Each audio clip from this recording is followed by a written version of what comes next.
Ah, Sí me ¿será que ya dejó. volvió o eres tú? Ahorita sí me dejó. Ok, perfecto.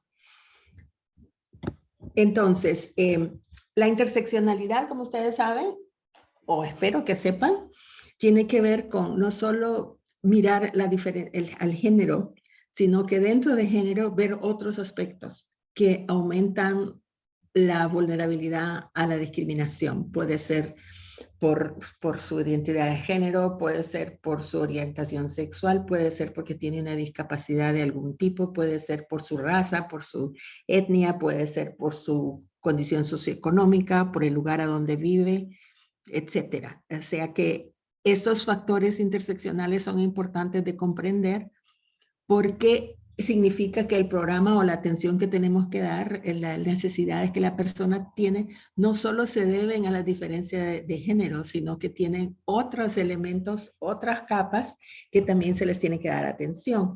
Y por eso es importante que desagreguemos el perfil de la persona lo más que podamos para que podamos comprender si estos otros elementos están agravando su situación de vulnerabilidad y de riesgo.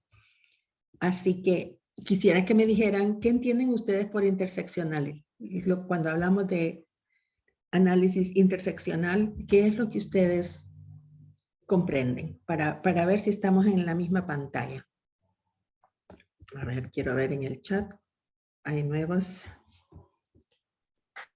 Hola, buenas noches. ¿Sí?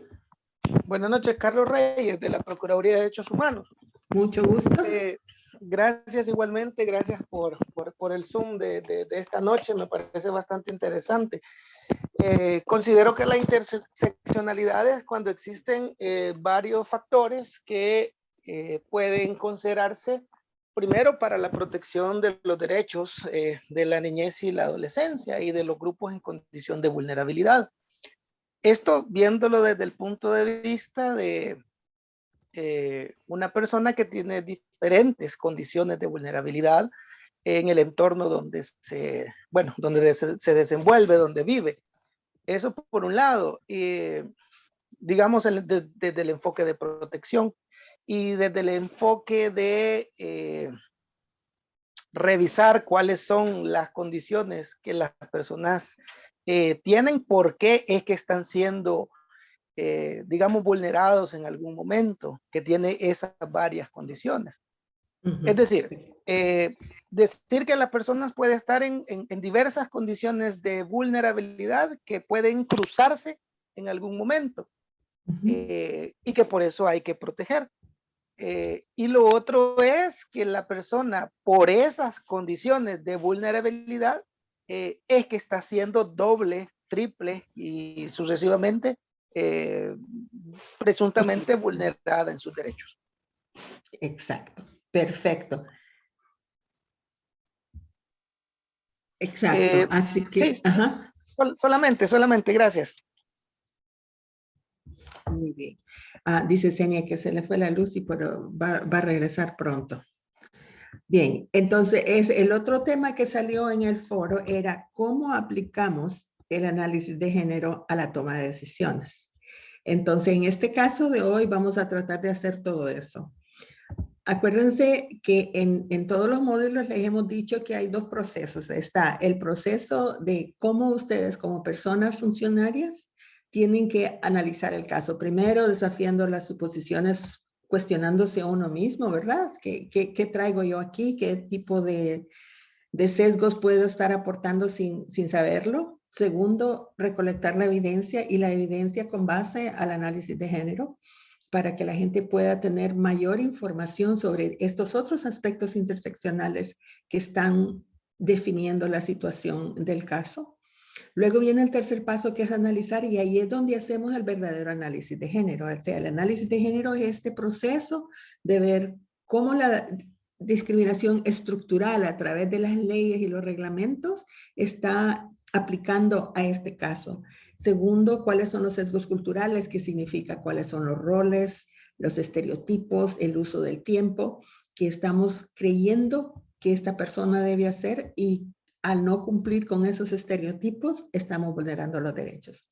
Tercero es cómo todo esto afecta el acceso y control a los recursos. Y en este caso, los recursos son sus derechos, los recursos que los derechos le permitan a esta niñez. El derecho a la educación, puede ir a la escuela, dónde está la escuela, está estudiando lo que quiere estudiar, etcétera. Tiene acceso a la salud, etcétera. Entonces, acceso y control es el otro tema, y allí es donde vamos, cuando lleguemos a ese submódulo de nuevo, vamos a ver las brechas de género y cómo eso nos va ayudando a determinar en dónde buscamos los temas de acceso y control en la vulneración de derechos. Y el cuarto es el acceso a la toma de decisiones.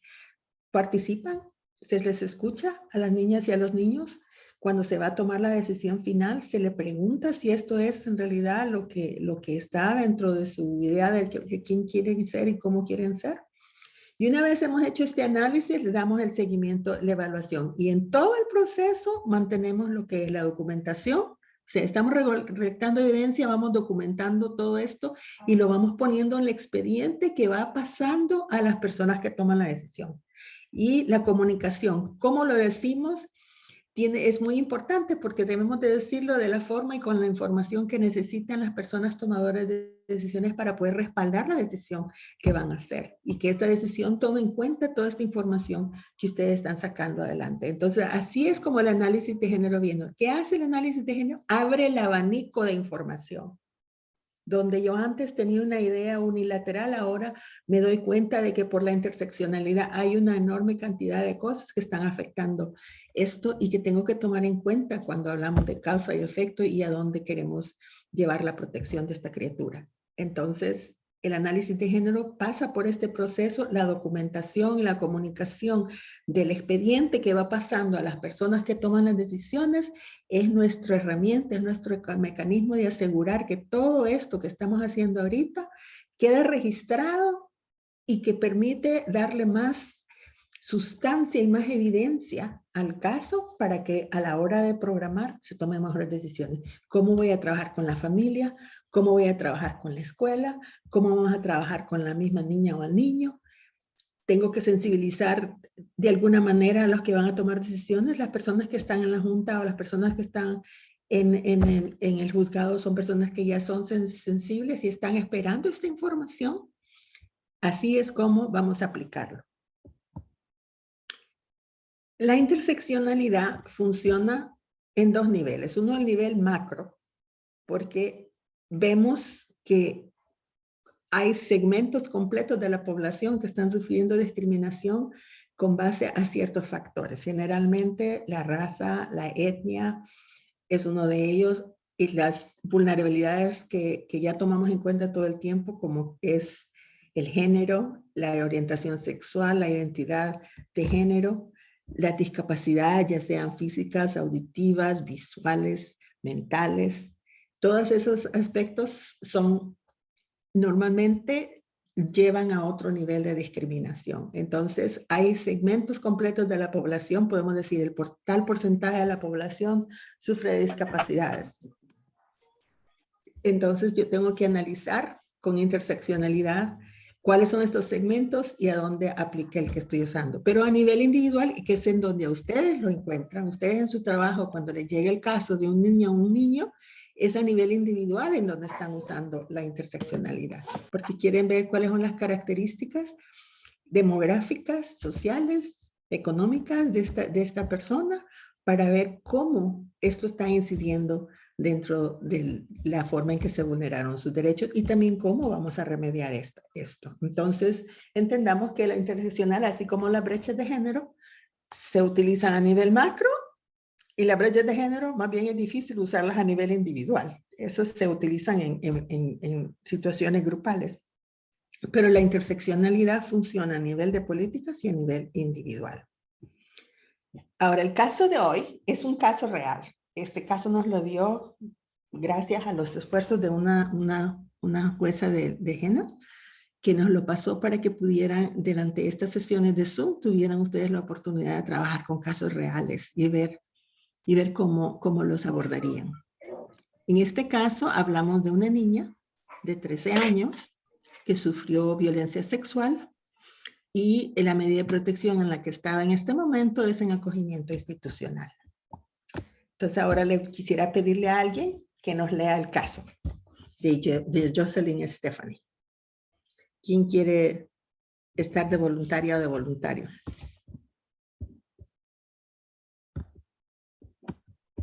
Sí, María de los Ángeles. Buenas noches. Dice, descripción del caso. Caso del que se conoce sobre la vulneración del derecho a la integridad sexual en la adolescente Jocelyn Stephanie. Según conoce por denuncia a la Junta de Protección, la adolescente fue víctima de abuso sexual por parte de un familiar, tío, abuelo paterno, presentando al momento 8 semanas de gestación, la cual es confirmada por ultrasonografía realizada en un hospital de la Red Nacional de Salud. Dicha vulneración se da en un contexto del domicilio de la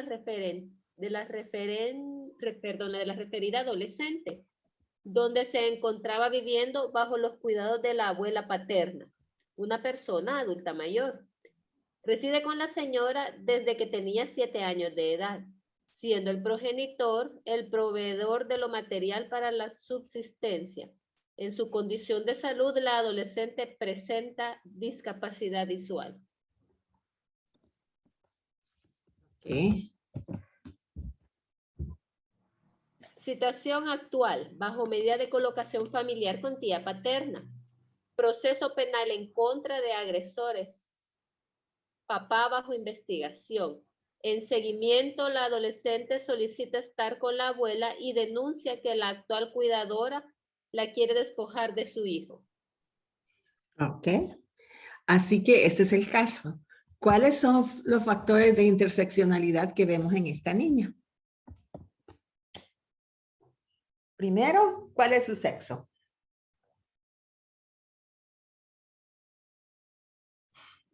Es niña, es adolescente, es niña, ¿verdad? Ajá, es niña y tiene 13 años de edad, nos dijeron.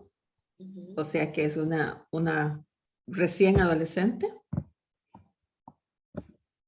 ¿Qué más podemos decir sobre sus características, las variables que podrían hacerla a ella más vulnerable?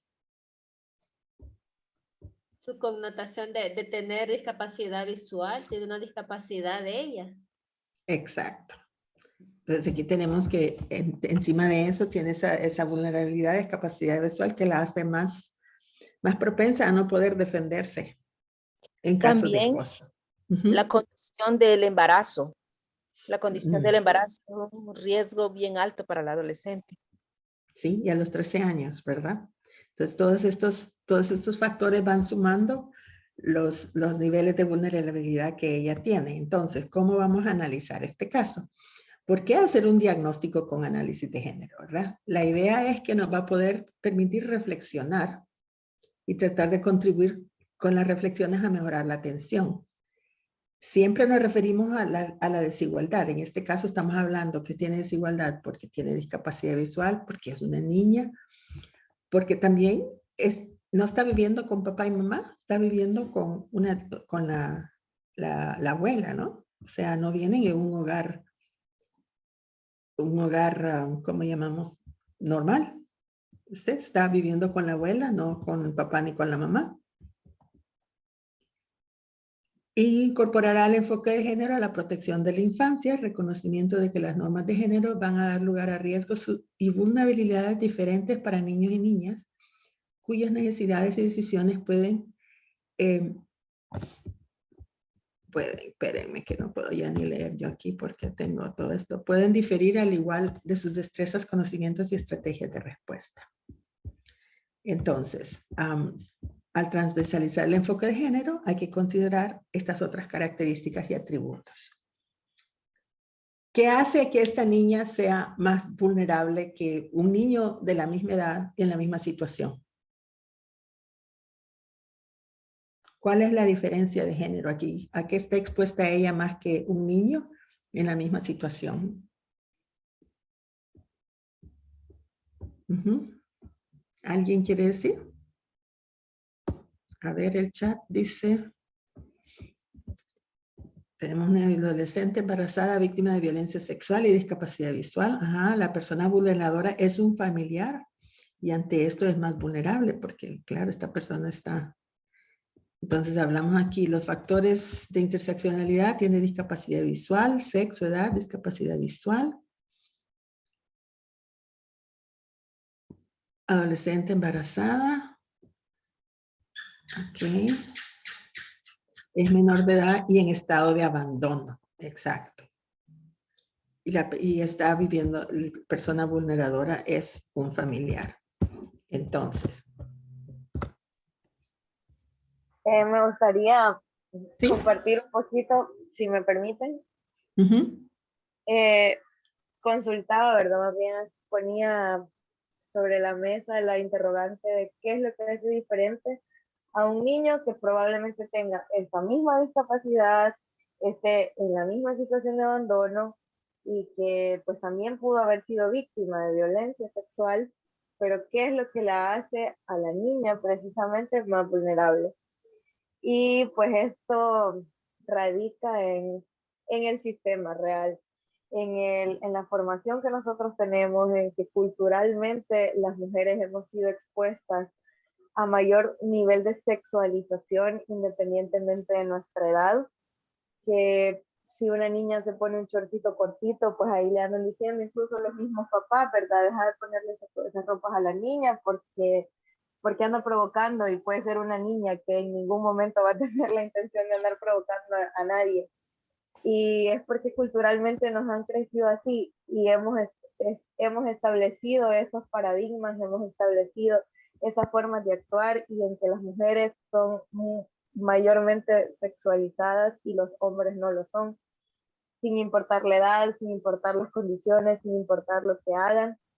Y no son datos que las mujeres decimos o utilizamos para defender nuestros derechos, ¿verdad? Sino que son datos reales, son datos estadísticos y son cosas que a lo largo de la historia han pasado y que hasta el momento seguimos arrastrando. Entonces creo que aparte de todos las otras circunstancias de que, bueno, lo que estamos hablando, ¿verdad? Todos los otros factores que colocan a esta niña en esa situación de vulnerabilidad, creo que pues en eso radica la diferencia, en que si fuese un niño, probablemente esto no hubiese pasado porque se sexualiza menos al niño y al adolescente y al hombre que a la niña, a la adolescente y a la mujer.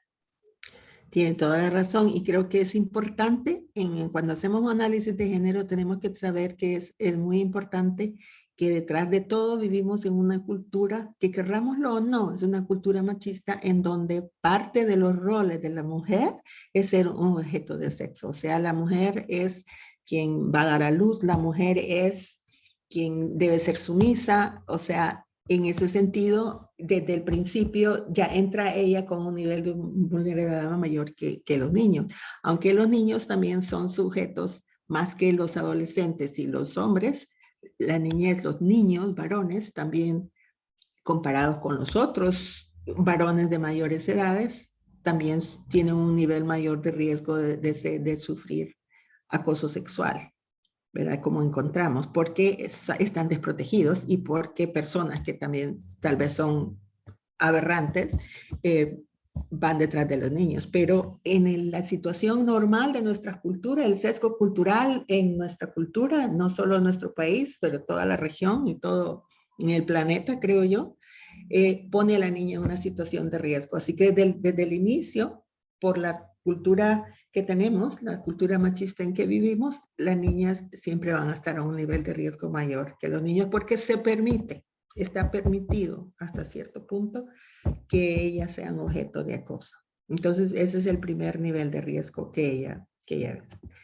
¿Por qué qué aporta el diagnóstico? Una de las cosas importantes que tenemos que ver en el diagnóstico es visualizar las capacidades de las instituciones garantes, de qué recursos disponen para poder brindar una solución a los problemas de esta niña.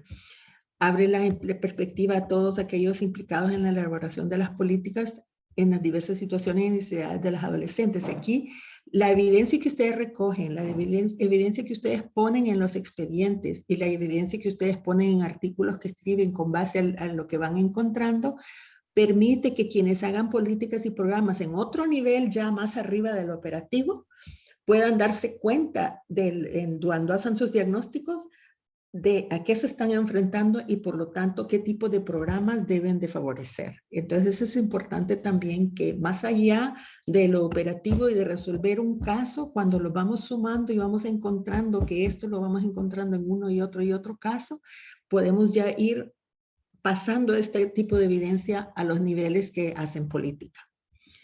Luego podemos activar la concienciación en las consecuencias intencionales y no intencionales de las políticas para el día a día de las niñas y niños y adolescentes. O sea, podemos causar un enfoque más global que estimule la diversidad entre las personas sin crear desigualdades.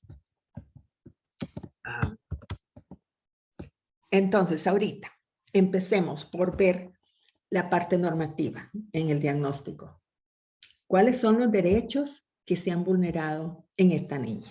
Y pensemos en la Convención de los Derechos del Niño, pensemos en la LEPINA, y dada la situación y los posibles cambios en la ley, creo que es importante la Convención de los Derechos del Niño en caso de que hay cosas que queden afuera y ya no están en la LEPINA. Así que pensemos ahorita en esta niña, ¿cuáles son los derechos que fueron vulnerados en su caso? ¿Y quién? ¿Por quién? ¿Quiénes le han quitado el acceso a su derecho de protección? Aquí está el caso.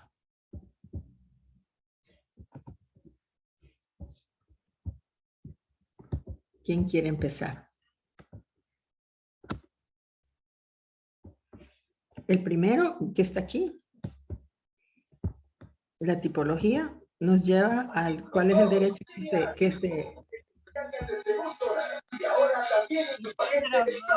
a ver, en el chat, derecho a la integridad, derecho a la libertad sexual, derecho a crecer con su padre y madre, derecho a la educación, derecho a la integridad física. ¿Alguien tiene el micrófono abierto? Para que pueda cerrar los micrófonos. Yo ya no lo tengo, perdonen. Lo tiene Jessica. Jessica Borja.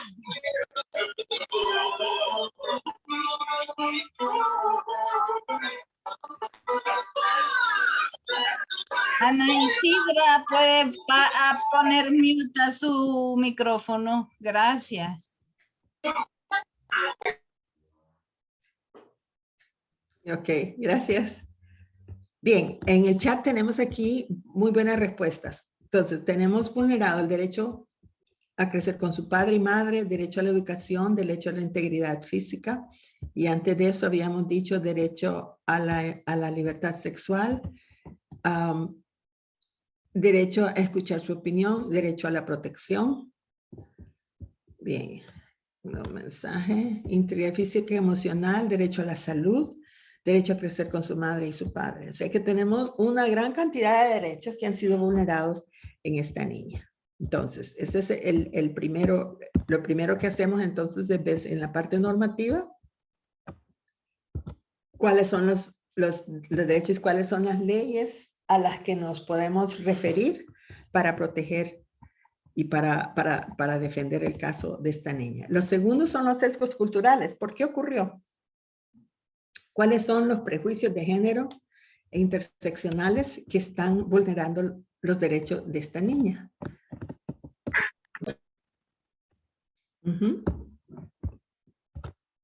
A ver. Derecho a la integridad física, emocional, la protección, derecho a la salud. Creo que Ana Isidra tiene el micrófono abierto otra vez. ¿Quiere decir algo, Ana Isidra? No, fíjese, tengo dificultades con esta cuestión. Disculpe. Gracias. Bien, a ver, la niña supuestamente fue abusada por el bisabuelo. Se está investigando también al papá. ¿Cuáles son los sesgos culturales? Es decir, ¿cuáles son las tradiciones, ya sean positivas o negativas? ¿Cuáles son las costumbres que han llevado a que esta niña haya sido abusada en su casa? ¿Cuáles son los sesgos que están aquí en juego y por parte de quién?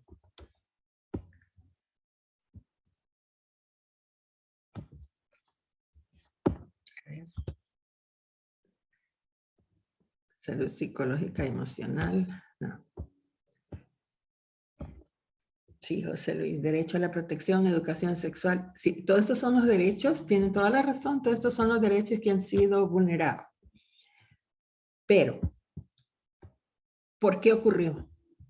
¿Cuáles son las costumbres que han permitido que esto ocurriera a una niña de 13 años que vivía con su abuela?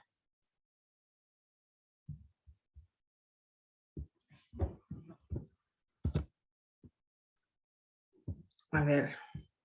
Sandra dice, ahí se pudiera también analizar que hay superioridad. Del agresor. Uh-huh. Y culturalmente hablando, ¿qué es lo que ha permitido que eso, machismo es un sesgo?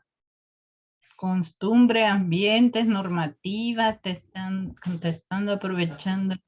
Está pasando bien rápido. Sí, ella es abandonada.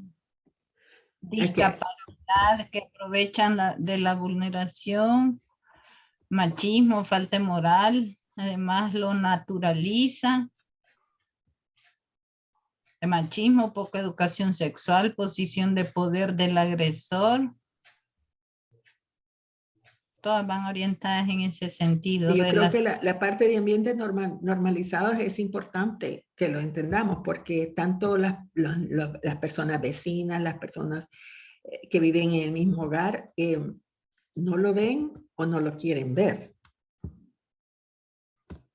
¿Verdad? Machismo, poca educación sexual, la niña también, bueno, no es que pudiera haber hecho gran cosa, pero también la educación sexual a esa edad, ¿verdad? El machismo, la falta de moral, y lo naturalizan, eso. La parte de naturalizar es la parte del sesgo cultural, y está abandonada y es mujer. Uh-huh.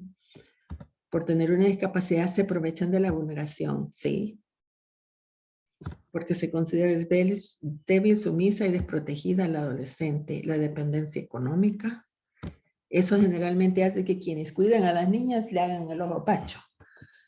Estereotipos, relación de poder, aprovechando su discapacidad, exacto. La naturalización de la violencia hacia la niñez, también. Falta de valores, también. Poder del agresor, machismo, el abuso, acoso como algo naturalizado, abuso de poder, desvalorización por su condición de discapacidad, aprovechamiento de su estado de salud y naturalización. En caso del adulto, el abuso de la relación de poder, además de la obtención de un trofeo a través de la virginidad de una niña. Ahí está un sesgo cultural importante también.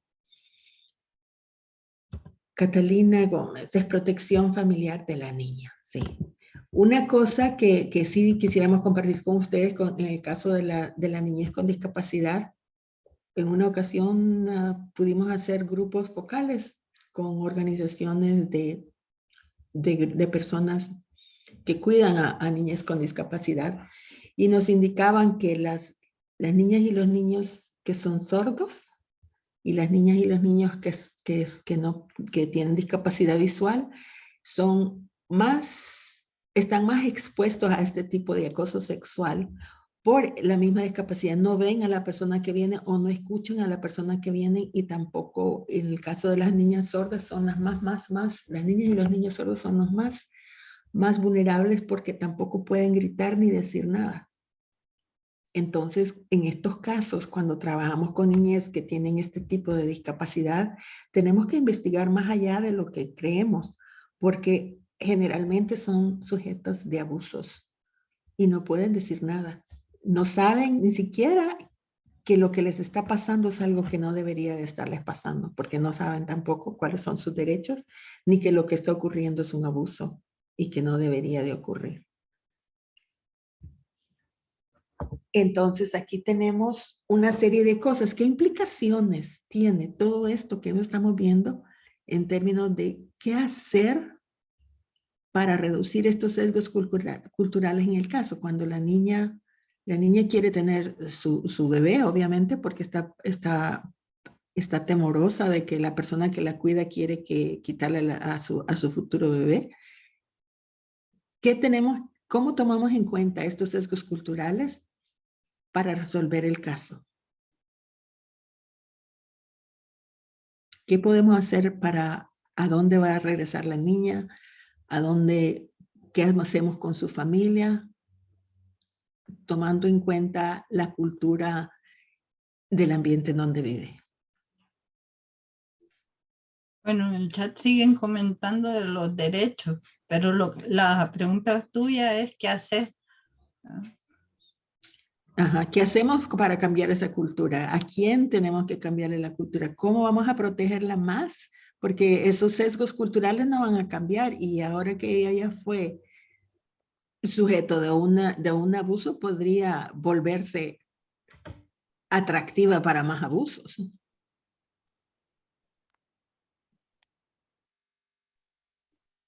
Dice, deberían existir programas que puedan acoger a esta población vulnerada. ¿Y alguien activó Mayra? ¿Puede compartir? Gracias. Yo, María de Los Ángeles. ¿Sí? No sé si estaré equivocada en mi opinión, pero creo que sería muy importante el empoderamiento de la niña acerca de sus derechos y de su pensamiento y lo que ella quiere, para que ella pueda reconocer en un futuro sobre situaciones que le podría generar a ella que vuelva a ser vulnerada de esa manera. Sería el trabajo con ella.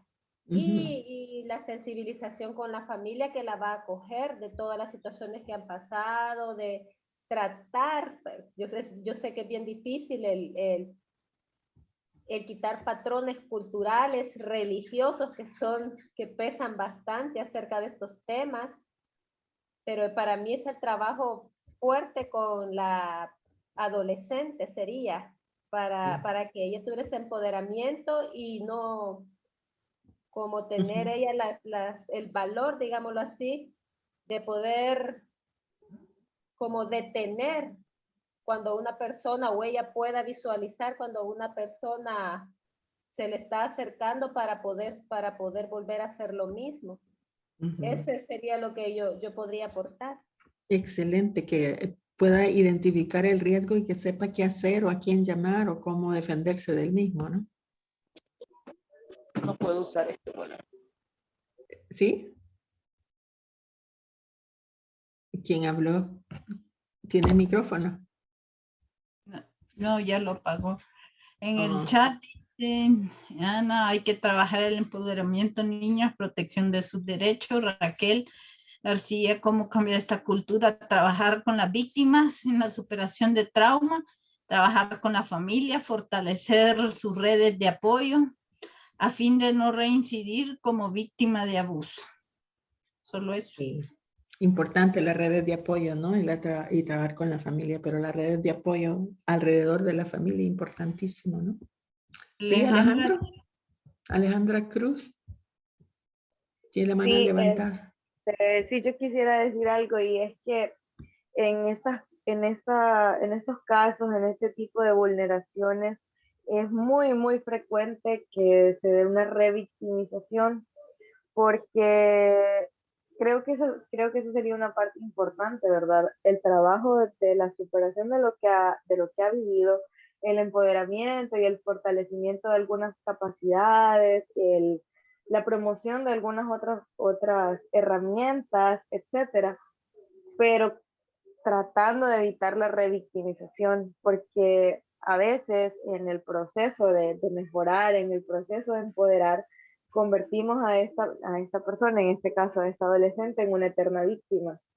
Y probablemente el que permanezca dentro del mismo núcleo familiar o del mismo círculo familiar o círculo cercano convierta eso en justamente esa revictimización, porque pues las familias no vuelven a tratar el tema, las familias pues tratan de ocultarlo, ¿verdad? Y tratan siempre de proteger al agresor, y eso es una situación bien complicada para la víctima, que en este caso ya no le toca a ella solo pensar solo en ella, sino que también en el bebé o la bebé que también va a tener y que probablemente no lo planeó, que no lo quería a lo mejor y que ahora toca asumir.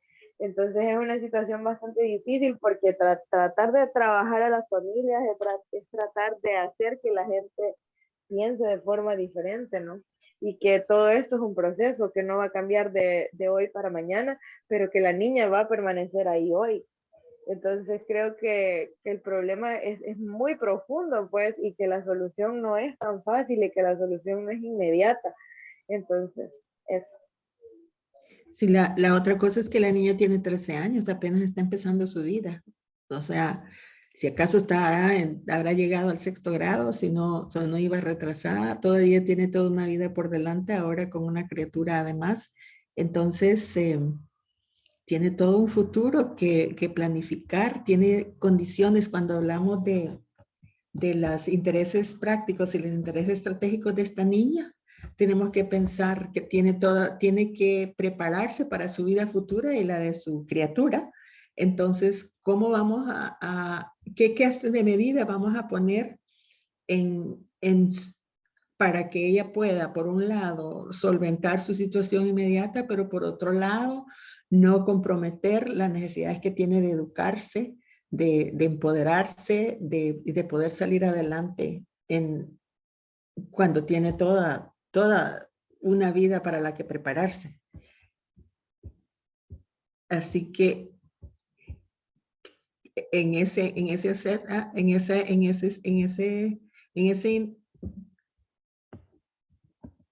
línea tenemos el acceso y control de recursos, es decir, ella tiene todos esos derechos vulnerados, pero ahora necesita mirar para adelante, tiene una criatura a la que educar, tiene hacia sí misma, hay que educarse cuáles son las necesidades prácticas, las estratégicas y qué es lo que podemos hacer,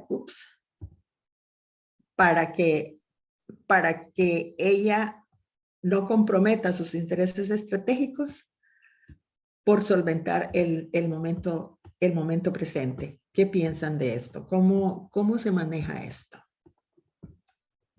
Bueno, aparte, solo un punto y aparte, en el chat escribieron algo interesante. Supongo que estaba afirmando Claudia que en el país no hay programas para atender a hombres.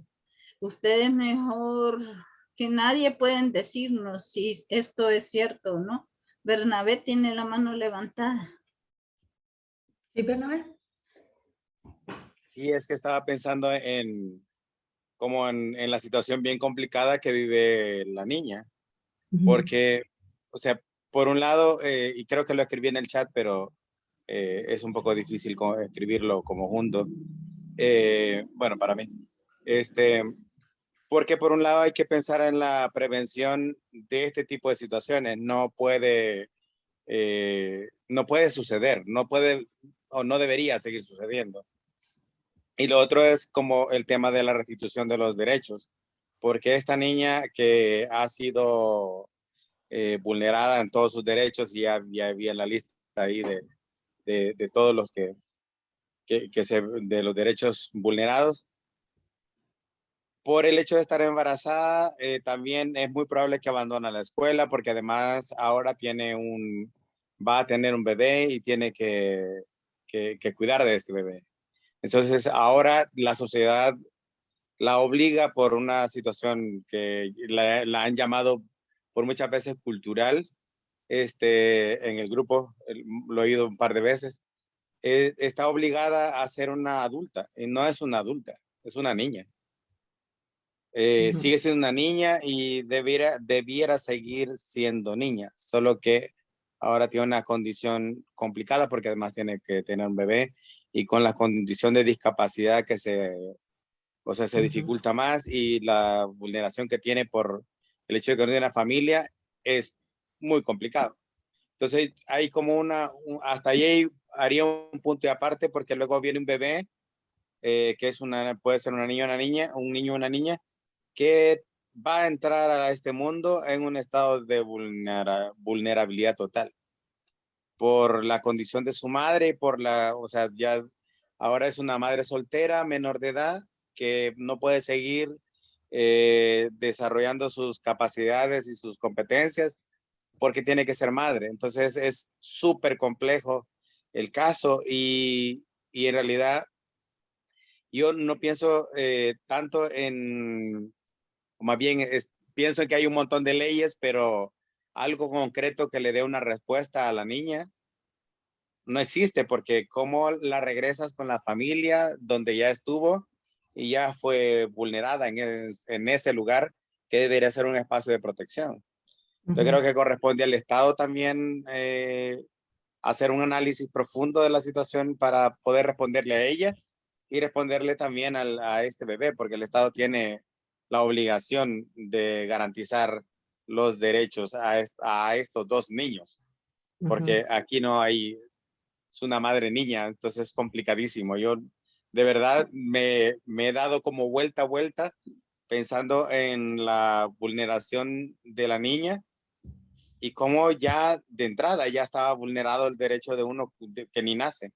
Entonces, no sé, no tengo una respuesta para el asunto, solo el llamado de atención a todo lo que deja la niña o todo lo que tiene que dejar por ser madre y lo que significa para ella ser madre siendo una niña. Es cierto que nadie está preparado para ser madre o padre, pero un niño menos. Sí. Griselda. Gracias, Bernabé. Muy, muy buenos pensamientos. Hola, hola, buenas noches. En el caso, si vemos que es un caso que se ha compartido, pero no se debe dejar por un lado, porque son situaciones que a diario ocurren.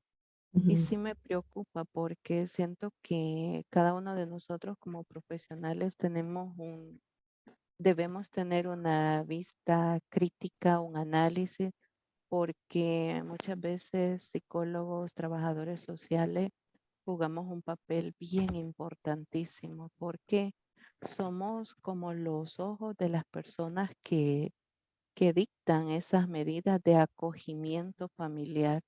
Porque si un trabajador social dice que está en las condiciones y no lo hacemos de verdad por vocación, no medimos que muchas veces caemos en el error de seguir vulnerando los derechos de niñas, niños y adolescentes.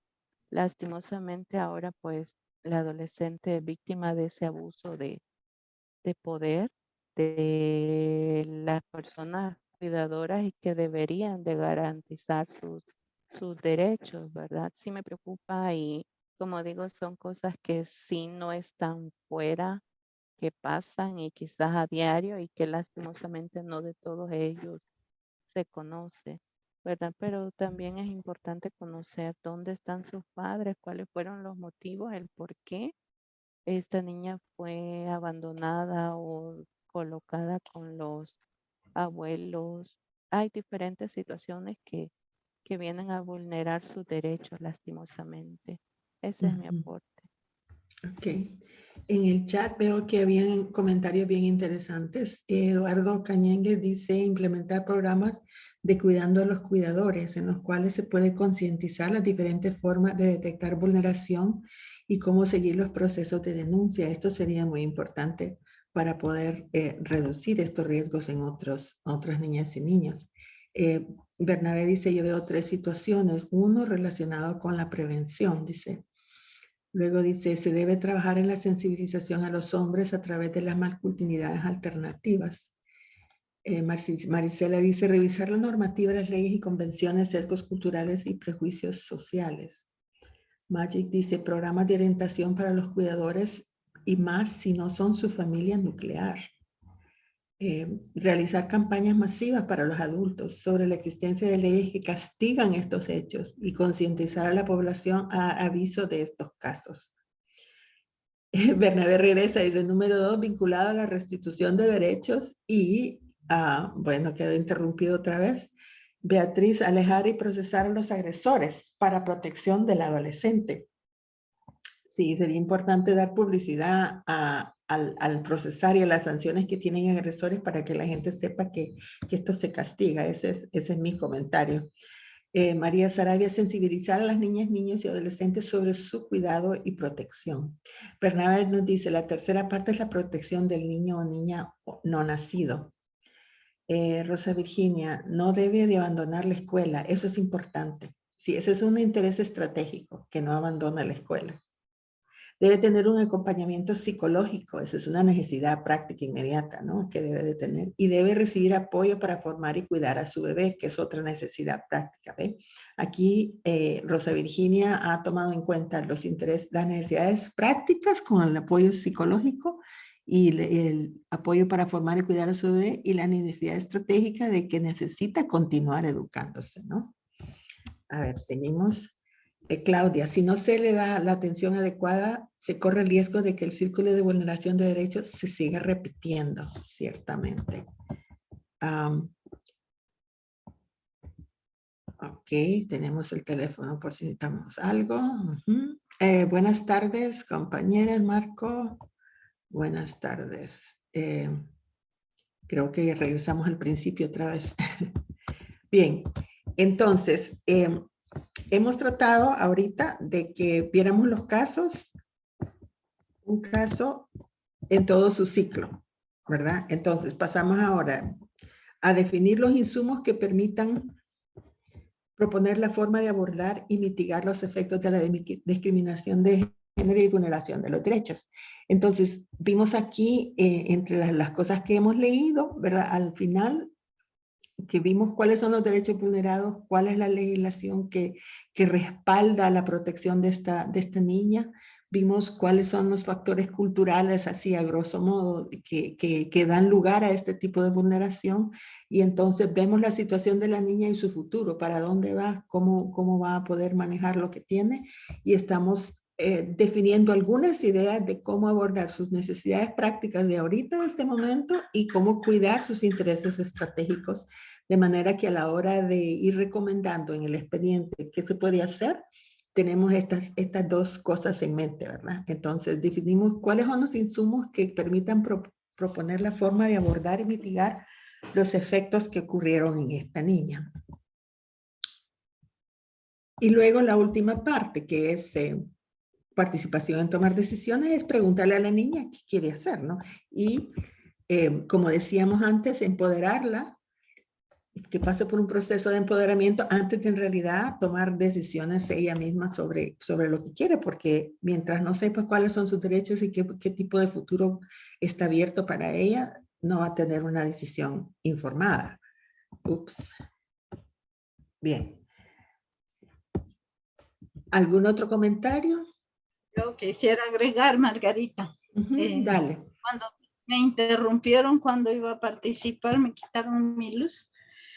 Pero les quería aportar que la semana pasada estuvimos hablando que en nuestro país no hay mucha normativa a favor de esta población LGBTI, igual que es poco lo que existe en materia política. La única que yo he encontrado, y si ustedes conocen otra, pues me pueden decir, es la política LGBTI que tiene la Academia Nacional de Seguridad y la PNC. Este cuerpo policial, a pesar que inició solo con hombres, son de los que más han avanzado, y ustedes mismos comentaban que en una ocasión que por ahí debería empezar, pero en nuestra práctica hemos encontrado que es una de las instituciones que va a la vanguardia, no solo en estos temas, sino en otros. Cuando no tengamos información nacional, que hablábamos la semana pasada que solo existe el decreto 56, que es para personas o funcionarios públicos, ¿qué hacemos? Bueno, nos referimos también a la normativa internacional de la cual El Salvador es parte. Y ahí, aunque no habla directamente la niñez, pero sí están los principios de, el nombre es algo complicado, pero... De Yogyakarta. Yogyakarta, que ahí podemos agarrar también muy buenas ideas. Debemos también trabajar en proponer que exista esa normativa. Sé y conozco que hay borrador, pero no ha pasado lastimosamente esa ley a favor de la población LGBTI. Y a estas alturas creo que ya El Salvador necesita esa ley. Así es que solo fomentarles que desde donde estemos podemos trabajar en estas partes de los vacíos tan grandes que hay por esta población. Claro. Está loca esta Nicole. ¿Quién tiene el micrófono abierto o quieren hacer un comentario?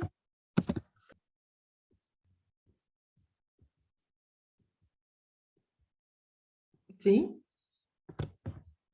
Creo que fue accidente. Sigue, sigue, Senia. Gracias, más que todo sobre eso, darles pues como un incentivo a que busquemos lo que ha hecho otras instituciones, tanto nacionales como extranjeras, pero podemos empezar por buscar esa política LGBTI que tiene la Academia Nacional y por qué no promover algo similar dentro de nuestras propias instituciones, porque hace falta.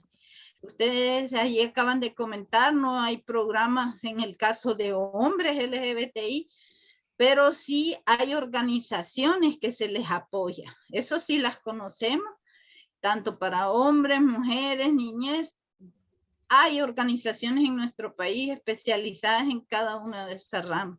Entonces hay que ser como un poco curiosas y curiosos en buscar qué hay en nuestros medios, qué hacen esas personas, cómo pueden ayudar a estas niñas, consultarles, porque una de las cosas que Margarita les mencionaba cuando hemos hecho también grupos focales y se entrevistan a organizaciones, siempre dicen las personas, nosotros estamos abiertos como organizaciones a prestar ayuda, pero yo creo que nos limitamos mucho a veces a solo lo que tiene nuestra institución y se nos olvida que podemos ir un poco más allá, a menos que haya una prohibición expresa, pero lo dudo, podemos hacer uso de esas herramientas, solamente.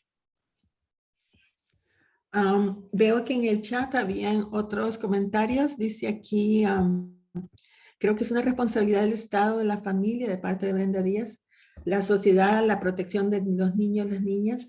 El Estado debe crear políticas, programas para accionar cuando suceden estas situaciones. Ahora que solo quisiera decirles que para crear políticas y programas es necesario dar evidencia del problema y de por qué las políticas que están ahorita no son suficientes para manejar el problema. Y por eso es bien importante que la etapa de evidencia, cuando hablamos aquí en este proceso, déjenme poner aquí, cuando vemos aquí en este proceso, recolectar evidencia, documentar y comunicar, son vitales para que demos cuenta de todos los matices que estos programas tienen y por qué los programas que tenemos ahorita son insuficientes para manejar la situación.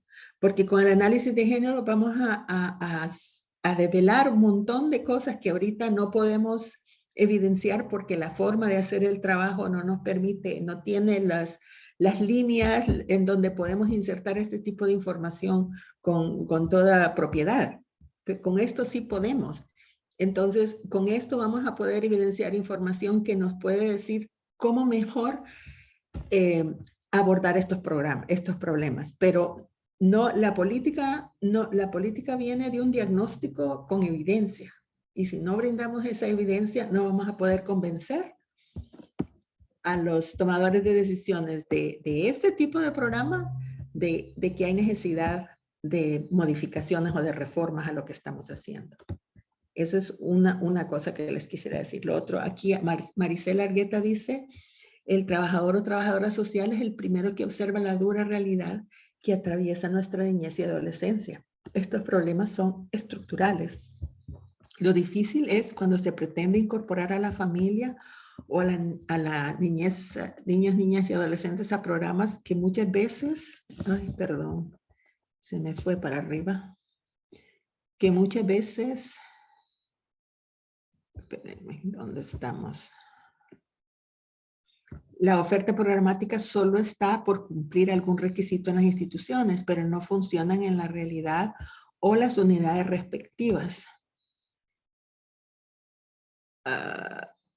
Que tienen ejes o componentes de protección, realizan otro tipo de actividades que no es protección. Es complicado porque el tema de las políticas públicas es delicado al final. El diagnóstico aporta a este problema de de planes, programas y proyectos, es lo que les estaba diciendo, sí. Los diagnósticos son importantes, pero si no tenemos la evidencia, si no hemos escrito sobre esto, si no tenemos cantidad, no solo la parte, empezar con lo cualitativo, de primero decir, existe el problema y luego empezar a cuantificarlo, acumular la evidencia que tenemos, tantos casos en que no hemos visto este mismo problema, necesitamos crear ese tipo de evidencia para poder hacer presión para cambiar o mejorar los programas. Así que en su rol de personas funcionarias en el sistema de protección, ¿qué creen que pueden hacer desde sus espacios utilizando este mecanismo del análisis de género para traer evidencia que hasta ahora tal vez no han podido sacar con suficientes cantidades? ¿Cómo pueden utilizar esta nueva herramienta para mejorar las soluciones a los casos de la niñez en los que están ustedes involucrados en sus instituciones? ¿Cómo creen que pueden ustedes ejercer su rol como agentes de cambio? Aunque sea chiquitito.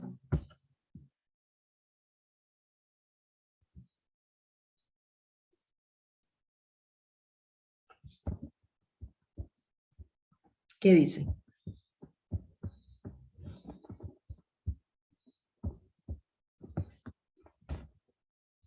Silencio total. Sí, sigan pensando porque les seguiremos preguntando hasta la última sesión. Jenny. Buenas noches. Buenas noches. Buenas noches, mucho gusto a todos, muy buenas noches. Yo soy docente y yo considero que es muy importante, a pesar que la currícula traiga los temas definidos, tal vez ahondar no solo en el momento de estar dando la temática con los niños, ¿verdad? Estoy hablando desde mi palestra, como decimos, ¿verdad?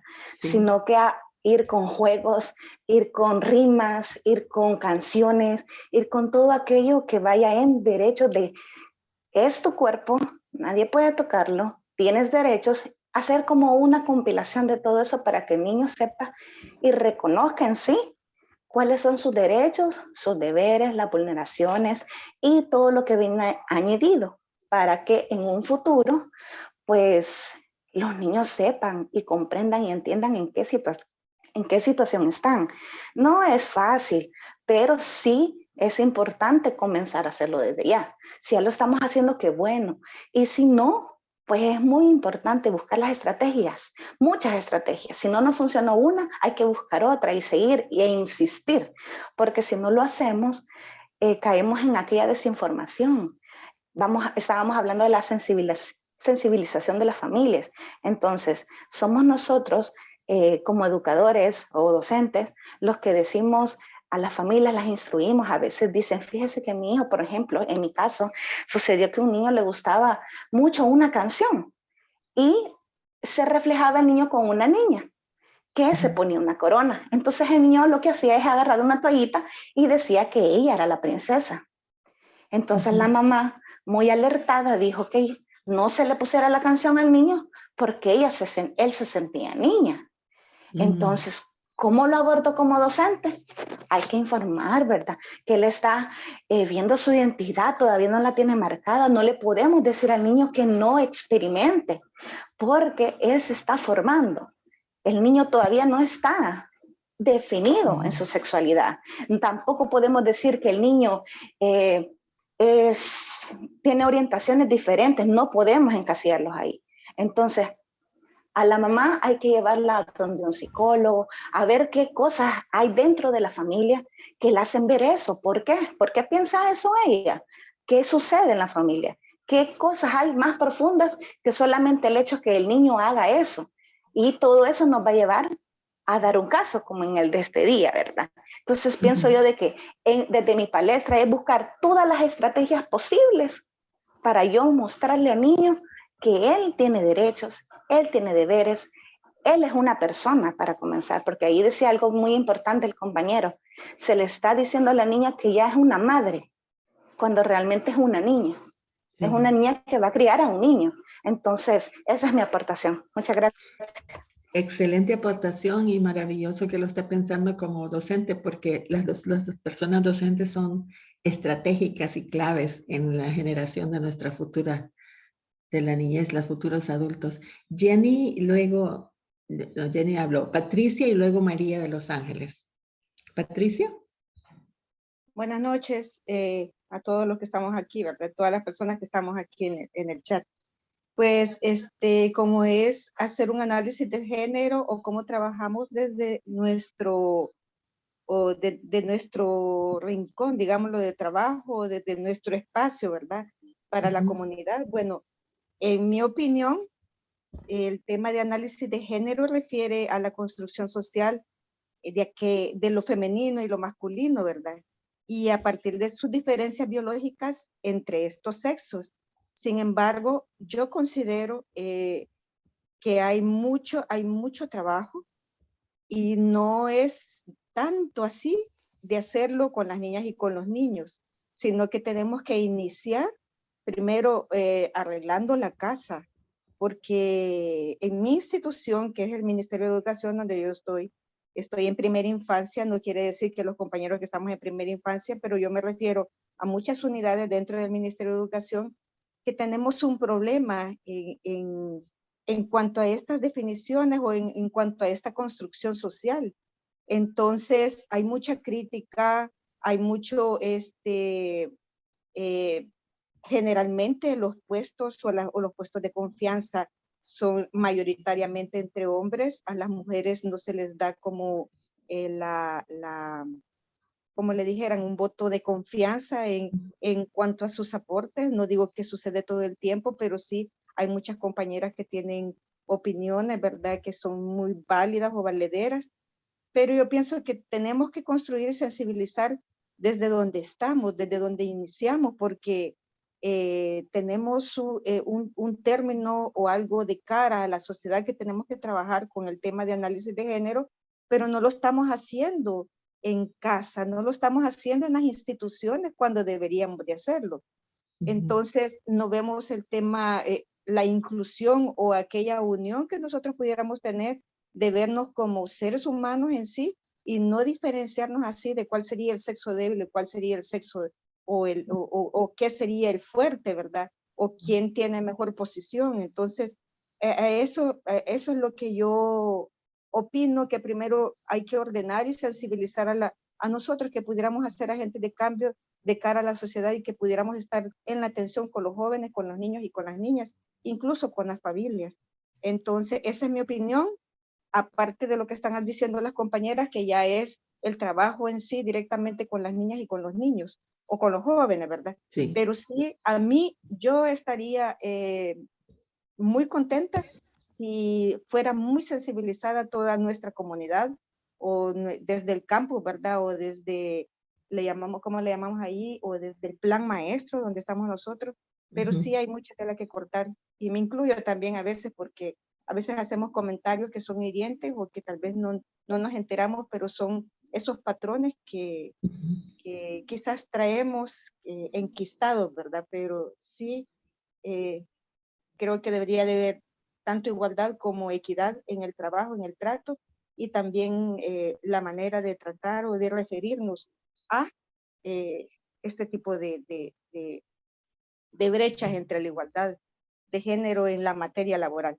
Muchas gracias. Gracias. Es interesante, Patricia, porque por un lado usted está trabajando en las trincheras y por otro lado nosotros hemos visto el trabajo que se está haciendo desde arriba, pero en medio como que algo se ha perdido, porque en el ministerio pues hay una unidad de género, hay una política de género, se ha empezado a capacitar personas que deben de replicar, pero eso va a tomar mucho tiempo, entonces es necesidad en parte de conocer los esfuerzos que se están haciendo formalmente por la institución y de aprovecharlos en sus niveles para hacer lo que usted está diciendo, porque la institución tiene el mandato, tiene medidas, tiene acciones, pero es tan enorme que va a tomar un buen rato que llegue a sus trincheras.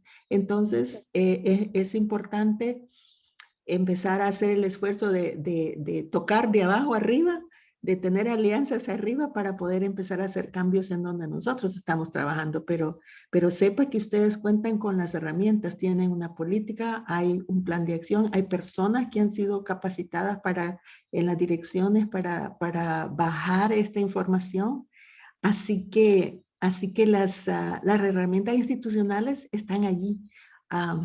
Es necesario que se empoderen de ellas y las aprovechen. Yo creo que este tema de condición femenina, digámoslo así, es histórico, es un tema histórico que sirve como pretexto, ¿verdad? Para otorgar a la mujer un trato discriminatorio e inequitativo. Entonces, y por eso tienen una política institucional de igualdad de género para tener que cambiar ese imaginario social. Entonces, existen las herramientas dentro del ministerio para llevar a cabo ese cambio. Lo que yo le apunto es que es tan grande esa institución que esos esfuerzos que están tratando de ir de arriba abajo van a tomar una eternidad en llegar abajo y hacer el cambio en todas las mentalidades. Entonces es importante tomarlos y aprovecharlos y llevarlos a cabo en los espacios y empezar a ver quién en mi dirección departamental fue capacitado y que venga a dar charlas a mi escuela para que en nuestros lugares empiecen a hacer estos cambios o en la dirección en donde nosotros estamos, porque los esfuerzos están ocurriendo. Sí, los esfuerzos, sí existe la unidad de género, pero también no tanto que vaya de arriba abajo, de abajo arriba, sino que también hacia los lados, ¿verdad? Para ver cómo... Ajá, pero sí, ustedes pueden hacerlo, ustedes son los que tienen que aprovechar lo que hay y hacerlo, porque si no, si se deja que la inercia institucional lo lleve, nunca va a llegar. Exactamente, sí. Muchas gracias. Buenas noches. Gracias. María de Los Ángeles, veo que quitó la manita, pero... No, sí, es que como ya me habían dicho. Dele. En mi caso, yo como soy técnico de seguimiento de medidas, pues analizando ya toda la temática que ustedes nos están, a mí me abre más los ojos, como en mi manera de emitir los informes que van hacia la gente, los entes judiciales o los que emiten las medidas administrativas. Si yo le presentara tal vez más que vean más, qué es lo que está afectando directamente en alguna aplicación de la medida, no solo se quedaría en dejar solamente la medida, sino que tal vez se podría hacer con estos entes que ellos elaboraran como una estrategia alrededor de las personas, del ambiente, del niño, para que puedan ellos sobresalir en la vulneración, que puedan sacarlos adelante.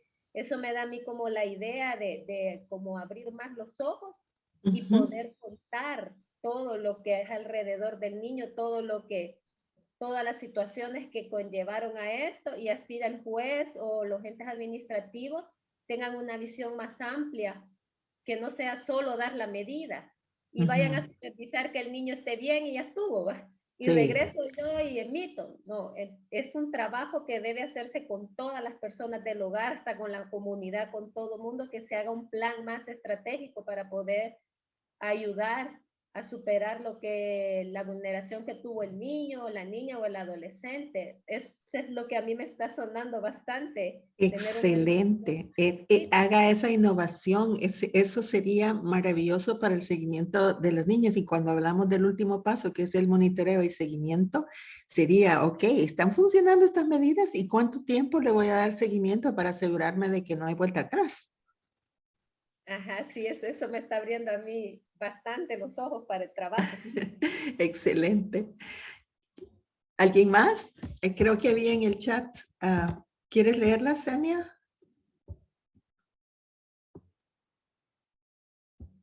¿Senia? Bueno, las leeré yo. Aquí estoy, es que estaba leyendo como...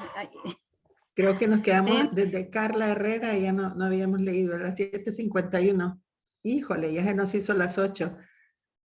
Sí, por eso las últimas iba a leer de Henry. Vaya, es prioritario siempre tratar de resolver problemas con enfoque de género. Marisela, desafiarnos en el tema de los prejuicios quitamos ideas, estereotipadas y adultos céntricas, incidir en nuestro informe a la necesidad de que se trabaje con los agresores, trabajar solamente, sí, judicializado, contamos como órgano judicial, con la política de igualdad y acceso, apropiarnos y transversalizar el género. Esos son los dos últimos ahí. Bueno, ha sido una noche maravillosa. Ustedes han sido estrellas, han reflexionado. Creo que hemos abierto los ojos muchas y muchos. Agradecemos muchísimo todos sus insumos. Claro. Y si no hay nada más que comentar, nos vemos el otro jueves.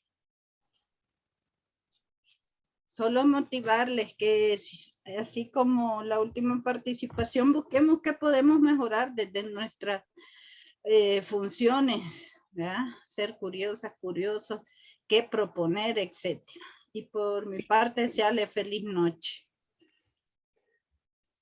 Bueno. Bendiciones, feliz noche para todos y todas. Gracias a todas y todos. Que tengan una buena semana. Saludos a todas y a todos. Gracias. Feliz noche. Buenas noches.